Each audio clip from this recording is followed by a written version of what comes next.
Hello everybody. If you want to read all the stories in full, please go to www.steveuk.blog. Thank you. Short story 432, The Whispering Shadows. Upper Beginner. Emily stands in front of her new home. It is a small cottage in a quiet village. The village is surrounded by a dark, mysterious forest. Emily moved here to escape her painful memories. Her sister, Anna, died 6 months ago. The doctors said it was an accident, but Emily feels there is more to it. At night, Emily lies in bed. She hears strange whispers. They seem to come from the forest. The whispers say, "Emily, Anna." She shivers and pulls the blanket over her head. The next morning, Emily walks to the village square. She sees an old woman sitting on the bench. "Hello," Emily says. "I am new here. My name is Emily." The old woman looks at her with wise eyes. "Welcome, Emily. I am Mrs. Thompson. Be careful in this village. Do not go into the forest at night." "Why?" Emily asks. Mrs. Thompson shakes her head. "It is not safe. There are things in the forest." Emily feels a chill. She decides to explore the village instead. She meets the baker, the postman, and the doctor. The doctor is a tall man with a friendly smile. "Hello, Emily. I am Dr. Harris. If you need anything, just ask." "Thank you," Emily says. That night the whispers are louder. Emily cannot ignore them. She puts on her coat and grabs a flashlight. She steps outside and walks towards the forest. The trees are tall and their branches look like skeletal fingers. The wind howls and leaves rustle under her feet. Suddenly she sees a faint light. She follows it and sees a ghostly figure. It is a young woman in a white dress. The ghost whispers, "Help us, Emily."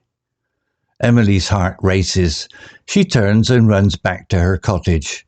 She locks the door and hides under the covers. The next day, Emily goes to the village library. It is a small building with dusty books. She finds a book about the village's history. She reads about several young women who died in the forest over the past 20 years. Their deaths were all ruled as accidents or suicides, but there are rumors of foul play. Emily thinks about her sister. Anna came to this village for a vacation and never returned. Her body was found in the forest, just like the others. Emily decides to find out more. She talks to the villagers, but they avoid her questions. They seem scared. One evening, as Emily walks home, she sees the ghost again. This time the ghost beckons her to follow. Emily hesitates, but then decides to go. The ghost leads her deep into the forest to a clearing with old unmarked graves. The ghost points to the graves and says, "We were murdered. Find the killer." Emily asks, "Who is it?" The ghost whispers, "The one who heals." Emily thinks, "The one who heals? The doctor?" She remembers Dr. Harris. He is always so kind and helpful. Could he be the killer? Emily needs proof. She goes to Dr. Harris's clinic the next day. "I have a headache," she lies. Dr. Harris examines her. "You seem stressed, Emily. Maybe you should rest more." While he writes a prescription, Emily notices a door behind his desk. It is slightly open. She sees a glimpse of photographs on the wall. When Dr. Harris leaves the room to get medicine, Emily slips through the door. Inside is a small room with walls covered in photos. There are pictures of young women, including her sister Anna. There are also newspaper clippings about their deaths. Emily's blood runs cold. Dr. Harris is the killer. Suddenly she hears footsteps. She hides behind a cabinet. Dr. Harris enters the room and looks around.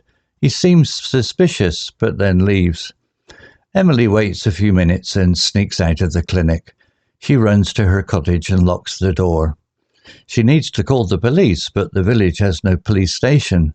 The nearest town is miles away, and she has no car. That night, Emily hears a knock on her door. She peeks through the window and sees Dr. Harris. "Emily, are you okay? I was worried about you." Emily does not answer. She knows he is dangerous. Dr. Harris tries to open the door, but it is locked. "Emily, open the door. I need to talk to you." Emily is terrified. She looks for a way to escape. There is a back door, but it leads to the forest. Suddenly, the front door bursts open. Dr. Harris is broken in. He sees Emily and smiles wickedly. "You know too much, Emily. I cannot let you live." Emily runs to the back door and into the forest. Dr. Harris chases her. She trips and falls. He catches up and grabs her. Just then the ghosts appear. There are several of them, all of the young women he killed. They surrounded Dr. Harris and started whispering loudly. He screams in fear and lets go of Emily. Emily gets up and runs as fast as she can. She reaches the village and finds Mrs. Thompson. "Help! Dr. Harris is trying to kill me." Mrs. Thompson calls the other villagers. They grab torches and pitchforks and go to the forest. They find Dr. Harris lying on the ground, unconscious. The ghosts have vanished. The villagers take Dr. Harris to the town jail. The police investigate and find evidence of his crimes. He is arrested and sent to prison. Emily stays in the village. She feels that the ghosts are now at peace. The whispers stop and the forest seems less dark. She visits Anna's grave and says, "Rest now, sister. Justice is done." Vocabulary notes. Cottage. Definition: a small, cozy house often located in the countryside. Example: it is a small cottage in a quiet village. Similar words. Cabin. A small wooden house typically found in a forest or near a lake. E.g., they stayed in a cabin by the river. Bungalow. A low one-story house, often with a wide veranda. E.g., the bungalow had a peaceful garden. Hut. A simple, small shelter, usually made of natural materials. E.g., the fishermen lived in a hut by the sea. Mysterious. Definition: something difficult to understand or explain, often strange or secretive. Example: the village is surrounded by a dark, mysterious forest. Similar words. Enigmatic. Puzzling or hard to interpret. E.g., his enigmatic smile left her wondering. Cryptic. Having a hidden or unclear meaning. E.g., the note was cryptic and confusing. Eerie.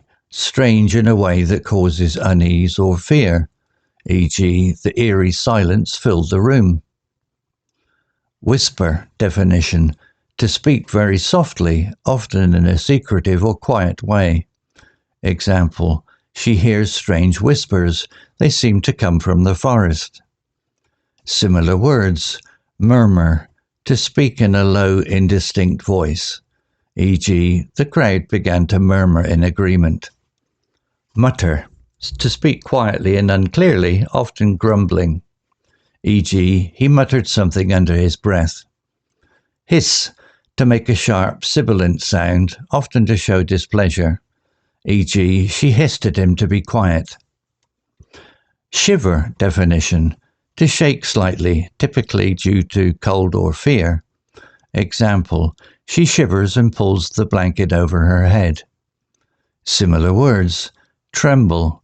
To shake involuntarily, often from fear or weakness. E.g., her hands trembled as she spoke. Quiver. To shake with a slight rapid motion. E.g., his lips quivered with emotion. Shudder. To shake suddenly and briefly, often from horror or disgust. E.g., he shuddered at the thought. Faint. Definition: something weak, barely noticeable, or lacking strength. Example: suddenly she sees a faint light. Similar words. Dim. Not bright or clear, lacking intensity. e.g., the dim glow barely lit the path. Feeble, lacking strength or vigour, e.g., his feeble voice could hardly be heard. Weak, lacking power or force, e.g., the weak signal faded away. Ghostly, definition, relating to or resembling a ghost, pale, shadowy or supernatural.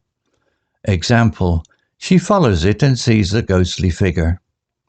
Similar words, spectral, ghostly or eerie in appearance, e.g., a spectral shape hovered in the mist. Phantom, an apparition of something without physical form, e.g., the phantom vanished into the night. Ethereal, light and delicate, often seeming otherworldly, e.g., her ethereal beauty captivated everyone. Beckon, definition, to gesture with the hand or head to encourage someone to come closer or follow. Example, this time the ghost beckons her to follow. Similar words, gesture, to use a body movement to convey meaning, e.g., he gestured for her to sit down. Signal, to make a sign to communicate, e.g., she signaled him to stop. Wave, to move a hand back and forth as a greeting or signal, e.g., he waved her over to join him. Story written by Grok 3 AI. Image created by Flux, Schnell, Black Forest Labs AI. To read all the stories in full, please go to www.steveuk.blog. Thank you.